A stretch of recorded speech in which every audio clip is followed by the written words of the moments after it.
Ngoma inonzi military touch Inspine ndo panodiwa mahachi Nonsiona kuti sashiba baba waona bachi Kana nigari japresa chadifunga Saka kulinda kakesa Kanda rangu chiva cheka kungeresa Chibabababababababa Vataurire ngativa uzideni Andini depeni Inini ndakabata mupini Vauze wangu mbira Vacharembira Kushikira baba vaumbira Ndikati kongo Dindine mongo Vataurire panunuka chongo Chiba ba Dupezirana na mango mandoda Shese kuti sachipazi Vanu vese vautana Mango mandoro Vanimbo tana Asbuna Kananda pinda Chiba banda touch Saka mango maini ndo bana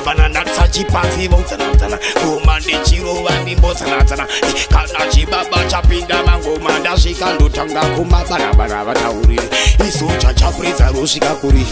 Ni mango matapina Mamburire Kaikandi tauri Nasitaimba Kumatirire kuti vamidaire Maso chavange kuti chibaba ndichefotya Kana ndapika manzi motya Ndikuti sakaboziva Ndini munu wacha ndikumripa Posa chipazi ndogoutana Nekuti ini ngoma ndibozana Saka vataurire chauya chibaba Ndopedzerana ndavo mangoma Ndichingobana ndikati boutana Vataurire kuti ndibozana Ndini munu wacho saka kushika mangwana Ndichivatana Ndosatakada Mari uyu murumbidzei Vatizikira kamukodzei Maimbosha yako timoridzei Nasi unoregati uye Kuti tikuyemberei Vati masoja emagitari Kubira kari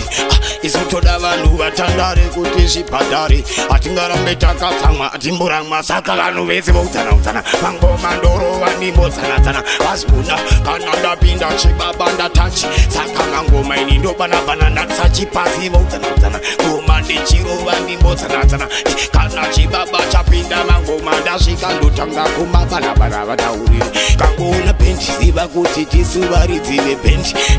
Tiziva yezekeni hendi Saka nyangwe pula nyangwe pane marandi Zvese ndinoda Kana tichimba pasina makwikwi Ndosaka voita vova makwikwi Varikuda kona kunge inini ndauya pamuchau Asi ndine munhu wacho kamuvautana Mangoma ndoro vanimbodzana Vasbuna kana ndapinda chibaba ndatachi Saka mangoma ini ndobana Ndasachipazi vautana Ngoma ndichiro vanimbodzana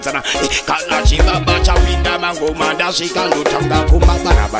Sachipazi vanhu vese vautana Mangoma ndoro vanimbodzana Vasbuna kana ndapinda chibaba ndatachi Saka mangoma ini ndobana Ndasachipazi vautana Ngoma ndichiro vanimbodzana Kana chibaba chapinda mangoma Ndasvika ndotanga kumabana vataurire